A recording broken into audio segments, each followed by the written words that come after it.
Welcome to the program. I'm Mark Imperial. This segment's being brought to you by booksgrowbusiness.com. It's the place where busy professionals get their books done and published to educate their consumers, build their practices, and to leave a legacy. We're doing a series of spotlights on remarkable attorneys with focuses on elder law and or estate planning in the country. Joining me on this segment from Northern Virginia is Evan Farr. Evan, welcome to the program. Thank you for having me, Mark.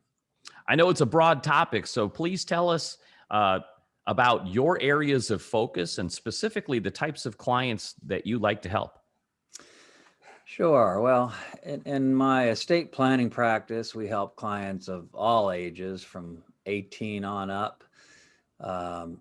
In my elder law practice, that focuses primarily on people 65 and older, but also people of all ages with any kinds of special needs, whether that's a physical or a developmental disability or intellectual disabilities. And the elder law practice is what's more unique to my practice, in that estate planners are everywhere, but there's only about 500 of us certified elder law attorneys in the entire country that really deal in depth with elder law, and which includes Medicaid, asset protection planning to help people pay for nursing homes, and helping people get veterans aid and attendance benefits to help pay for in-home healthcare and assisted living. These are the big and somewhat unique focuses of our practice.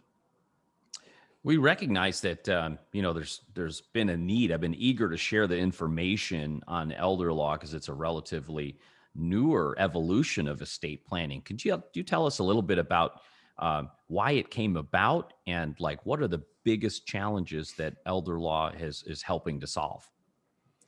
Sure. Well, yeah, elder law is a relatively new field. It actually started in 1988, which was the year after I graduated law school.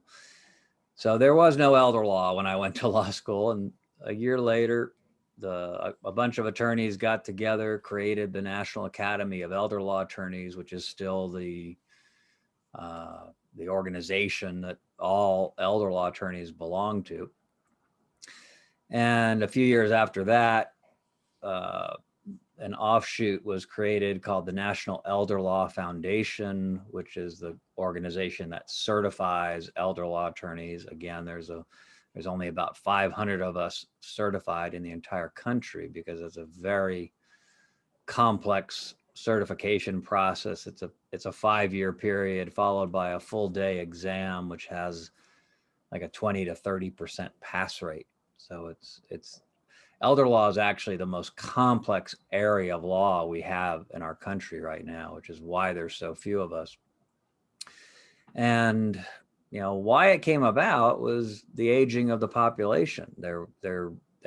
These group of pioneers back in 1988 recognized that traditional estate planning was focused on basically two things: avoiding lifetime probate through the use of power of attorneys and advanced medical directives, and then helping transfer assets upon death, typically using a revocable living trust to protect assets from after death probate.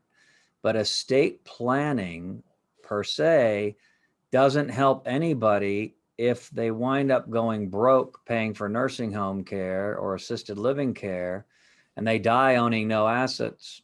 And therefore, who cares if they've done a great living revocable trust to avoid probate when all their assets have been spent to pay for nursing home care and there's nothing left to go through probate anyway. So these pioneers recognized, and those of us who have taken up the mantle since, have recognized that there is this dire need.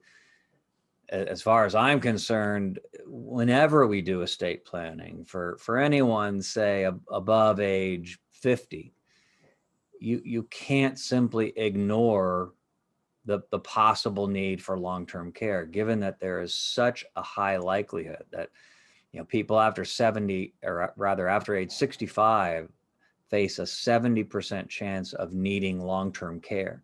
And 40% of people wind up in nursing homes, where the average cost across the country is over $100,000 a year, which bankrupts most families very quickly.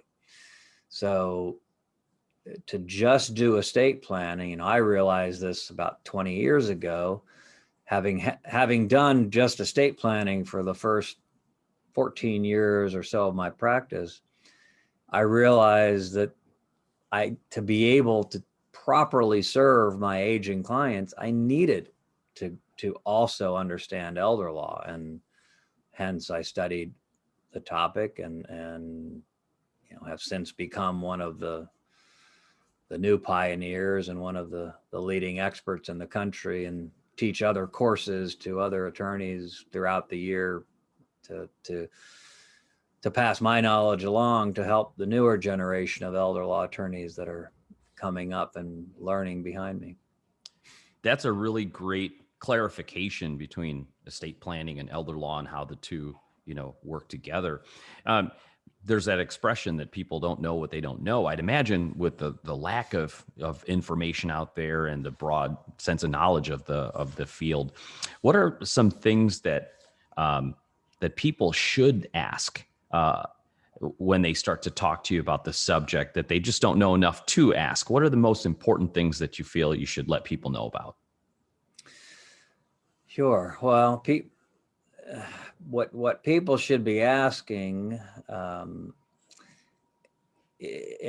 because and I know that people don't ask these questions, and they make erroneous assumptions, and that is, they should ask if they go into an attorney.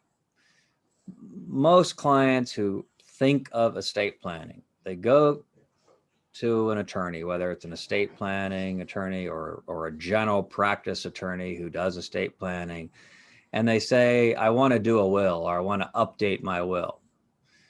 Well, what they should be asking, and what the attorney should be telling them, but they're not, is, is this will going to protect my assets from probate?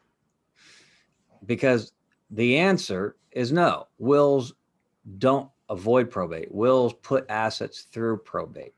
And when I do my webinars, which I do monthly, if not more frequently, I ask this question to clients all the time. And approximately half of the people out there think that a will somehow avoids probate, when it doesn't. A will causes probate. Most attorneys don't explain that to clients. The client asks for a will, they give them a will, not telling them, hey, do you realize this is going to go through this nightmare of complexity that we call probate, which is expensive and time consuming, and involves filing of numerous court documents. So and then if the subject of a revocable living trust does come up, so there are those clients who have heard about a trust, they go to an estate planning attorney, they say, I think I want a living trust. And the attorney says, great, we'll do a revocable living trust for you. Well, the client there should be asking, is this revocable living trust going to protect my assets if I go into a nursing home? Because estate planning attorneys, they're not answering that question, and they're not telling clients that the answer is no. A revocable living trust does not protect your assets if you go into a nursing home. For those people, what they need is a special type of trust, which actually I created about 15 years ago, and I licensed to attorneys all around the country. It's called the Living Trust Plus. And this is an irrevocable asset protection trust that protects a client's assets from probate, plus lawsuits, plus nursing home expenses, plus assisted living and in-home care expenses if they're a veteran. Because the Living Trust Plus helps people tap into veterans benefits and Medicaid, which pays for long-term care. Whereas a revocable living trust just protects the assets from probate. Evan, you mentioned that this evolution of elder law came up about like a year after you graduated law school. What inspired you to take on this area of focus? How'd you get started in the field? Well, as I mentioned, for about the first 14 years of my practice, my main focus was estate planning. And over the last few years of that first 14 years in practice, more and more clients were asking the questions that I just told you they should be asking, like, will this living trust you're doing protect my assets if I go in the nursing home? Because my parents, my mom or dad just went into the nursing home and they were there for 4 years and it was $400,000. And I don't want that to happen to my kids. And back then, when I was just an estate planning attorney, and when the clients asked the question, will this trust protect my assets if I go in a nursing home? My answer was basically a shrug, because I wasn't sure of the answer, because that was an elder law question and a Medicaid question. And I didn't know elder law. So I realized I did not feel comfortable continuing to just be an estate planning attorney, because I realized you're potentially doing a huge disservice to a vast percentage of your clients. If you deal with clients who are aging, which of course all estate planning attorneys do, it came to my realization, and I still believe, and I teach this to other attorneys every day, that you have to be an elder law attorney. You can't just do estate planning and not do elder law, because they are completely intertwined, and you've got to be able to do both of these things. That's a terrific insight. Evan, for folks listening, there's clearly a lot to learn and a lot to get consulted on. How can people in the areas that you serve, how can people find you, connect with you, and learn more? Sure. Well, we serve all of Virginia, Maryland, and the District of Columbia. We have offices in Northern Virginia and Fairfax, and a little bit further south in Fredericksburg, Virginia, and offices in Rockville, Maryland, and DC. Clients can find us via our website, farlawfirm.com.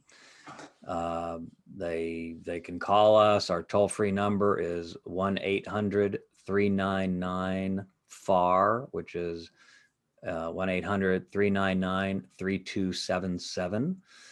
And we offer free initial consultations for anyone who is interested. And for clients who are outside of our DC, Virginia, Maryland service area, if they are interested in elder law, particularly this Living Trust Plus that I mentioned, there's another website that I maintain, which is livingtrustplus.com. And clients from all over the country can go there, search for an attorney in their location that offers this Living Trust Plus asset protection trust that I license to attorneys all over the country. There's about 60 attorneys. We don't have attorneys in every state yet, but we're working on that. This has been terrific. I really appreciate you sharing your great insights with my audience today, and I wish you continued success for you and for all of your clients. Thank you very much. It's been a pleasure being here. Evan Farr. And this segment's been brought to you by booksgrowbusiness.com. It's the place where busy professionals get their books done and published to educate their consumers, grow their practices, and leave a legacy. That's all for now. I'm Mark Imperial, and thanks for joining me.